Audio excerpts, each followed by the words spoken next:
This edition of the Snare Battle, I want to take a look at the trends, if you will, and compare a couple of trends. Right now on social media, amongst the guys in the drum shops, the Tama 50th anniversary Mastercraft Bell Bronze, Cast Bronze. Snare is all the talk, Terminator 2. A lot of discussion going on about this, people asking questions, people posting videos, and I have posted a snare battle using this drum, I think 6 or 7 times now at least.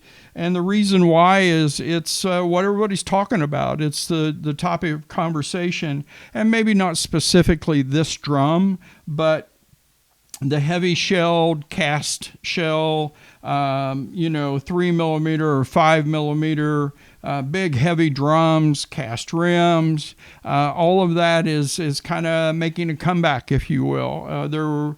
These drums are just what a lot of people are excited about right now, and that's very cool. This isn't the first time that wave of enthusiasm has went through the drumming community. As a matter of fact, it seems like every few years there's something new coming out, or somebody makes a reproduction. I remember 2017, 2018-ish that Rogers, some investors reformed the Rogers Corporation. They started coming out with wood Dynasonics, and man, a lot of people were talking about those. And you'd walk in the drum store, and if they were lucky enough to have one, it was everybody wanted to see it and look at it and all of that. Going back even a little bit further to kind of when I was in my prime, the early 1990s, and I remember walking in the drum store and seeing one of these for the first time, and I was just, it was like it glowed, or, and angel trumpets were going off in the background. This is a 1992, I believe it is. This is a Ludwig Black Beauty. This is a bronze shell drum.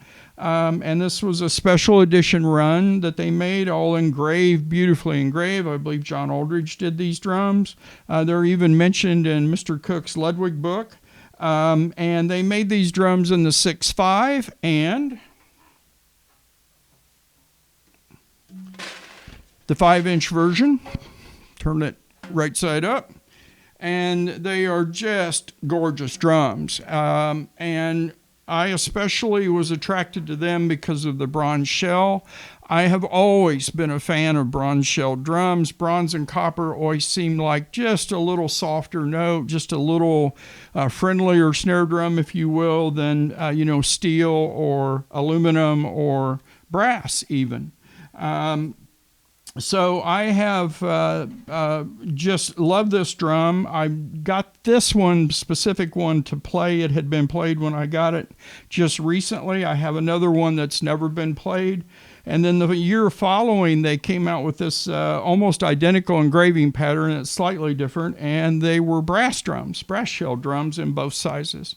Back in the day, in the early 90s, this was all the rage, same as the Terminator is today. And I thought it would just be interesting to sit them down side by side and play them, let you take a listen, and maybe give you a little taste of history here. I gotta have to tell you, this is my number 2 snare. I reach for this. I have one other snare drum. Maybe we'll do a snare battle with it one of these days. It's my number 1, and for no really great specific reason. It's kind of like a pair of old blue jeans that just feel so comfortable when you put them on. But it's my number 1, but this is my number 2. And I own quite a few snare drums and some very good ones, but this drum, just the features of it, how it handles itself, its note, its sensitivity, it just seems to do it all for me. So I thought it would be fun to sit down and play them, let you take a listen, then I'll come back and maybe do a quick summary on what I hear and how I use these drums.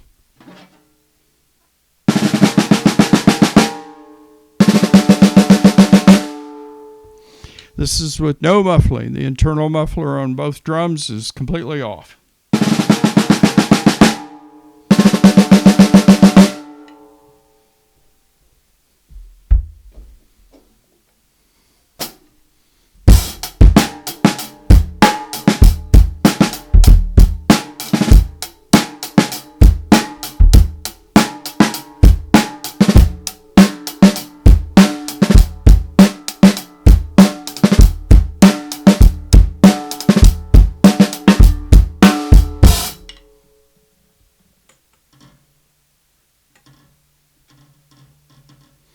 dry these out just a little.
Both of these snares have Remo ambassadors on them, by the way. Actually, this is a Ludwig Weathermaster medium, but same head.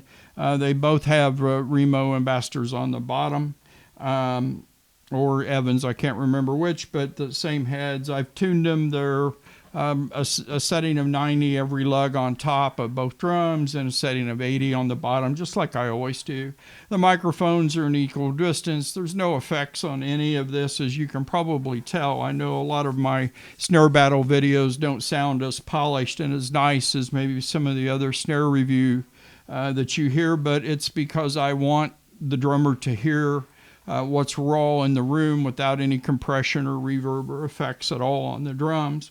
I'm not trying to sell snare drums here. I hope that the Black Beauty came through. It sounded like to me that it did. And of course, a lot of that depends on what device you're listening to the recording on, but hope the Black Beauty came through. It is more sensitive at the edges than the Tama, and that makes sense in a lot of different ways. Both of these have factory stock snares on them.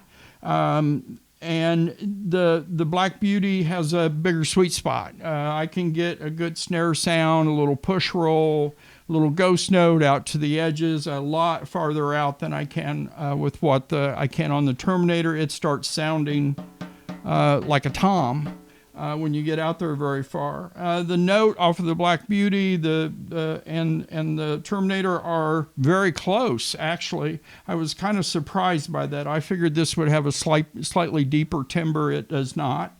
And I just adore both of these drums. This one has been with me longer, or one of its cousins, and I'm more used to it. I'm more used to the rims.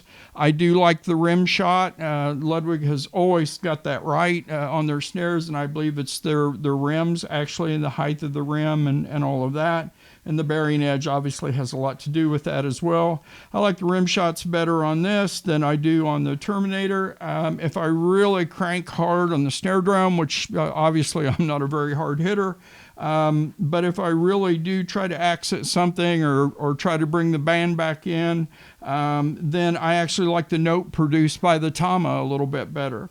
The Tama rings more than the Ludwig does, and I'm not really quite sure why that is. That probably shouldn't be the case, but it does. It has significantly more ring. I don't know if it came through with the microphones or not, and I would have to dampen this down quite a bit further than what it is before I was really happy with it. And of course, then you threaten to start choking off the drum. But that's just my taste. A lot of guys like that.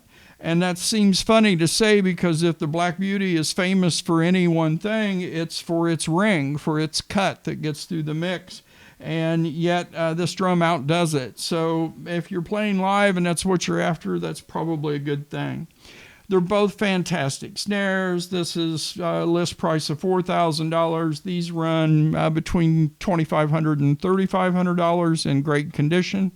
You can get a used one maybe a little bit less than that. Both are worthy snares to have in your arsenal, and I hope you enjoyed the video, and all my best to you and yours.